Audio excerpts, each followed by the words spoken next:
ଭଦ୍ରକ ନିର୍ବାଚନ ମଣ୍ଡଳୀର ନଗର 1 number ୱାର୍ଡରୁ 15 number ward ପର୍ଯ୍ୟନ୍ତ ବିଜୁ ଜନତା ଦଳର ବିଶାଳ କର୍ମୀ ସମ୍ମିଳନୀ ଗାନ୍ଧୀ ପଡ଼ିଆଠାରେ ଅନୁଷ୍ଠିତ ହୋଇଯାଇଛି।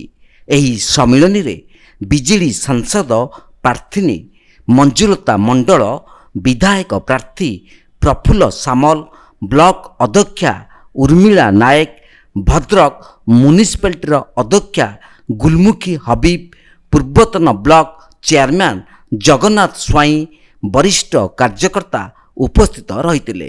ଜନସମୁଦ୍ର ପାଲଟିଥିଲା। 15ଟି ୱାର୍ଡର କାଉନସିଲର ଏବଂ କର୍ମୀ, ଟାଉନ ସଭାପତି, ବିଜେଡିର ବରିଷ୍ଠ କାର୍ଯ୍ୟକର୍ତ୍ତା ଉପସ୍ଥିତ ଥିଲେ।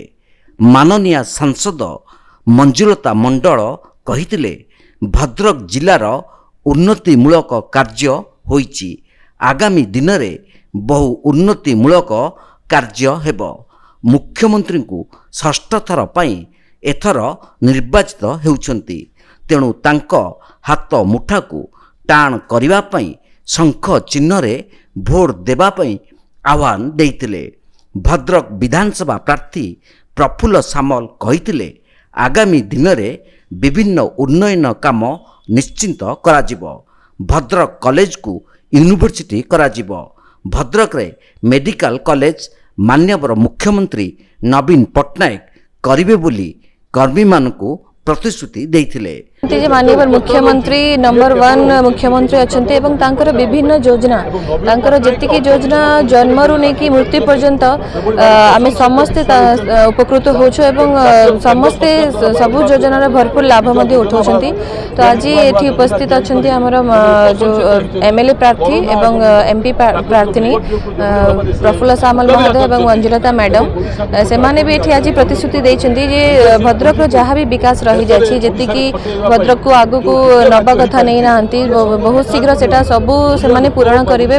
सहित भद्रक रे यूनिवर्सिटी एवं मेडिकल कॉलेज भी बहुत शीघ्र हम बोली से प्रतिश्रुति तार केंद्र मध्य दायित्व रही से मध्य राज्य को सहायता दबा किंतु केंद्र जो सहायता दबा कथा से ओडिशा को दौना जो ओडिशार विकास जिते हवा कथा हो पारना से चाप पकड़ा को पड़ो केंद्र उपर से चापटा कौन ना आगामी निर्वाचन जो होचे जून 1 से निर्वाचन 2024 आमको विजु जनता दल प्रार्थी 21 जन जो एमपी छिड़ा 147 जन जो एमएलए छिड़ा समस्त को अधिका भोट देके जययुक्त करवा ताले नवीन बाबू हाथ में शक्ति आसब एवं आम केंद्र पर चाप पकई पार ओडिशा को एक स्वतंत्र राज्य पाया दियो।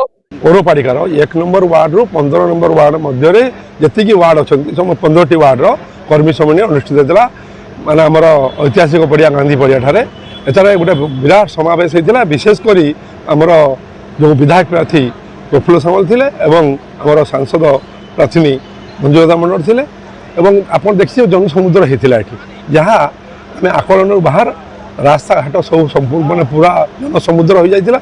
एथर जना पड़ी माननीय मुख्यमंत्री निष्पत्ति समस्त ग्रहण कर भद्रकवासी भद्रक निर्वाचन मंडल लोक माननीय मुख्यमंत्री जहाँ निष्पत्ति नहीं भद्रक पुनर्बार देते प्रफुल्ल सामल को प्रत्यावर्तन कर समस्त लोक ग्रहण कर। भद्रकरू पुनील कुमार सामंत को रिपोर्ट तीर्थक्षेत्र लाइव।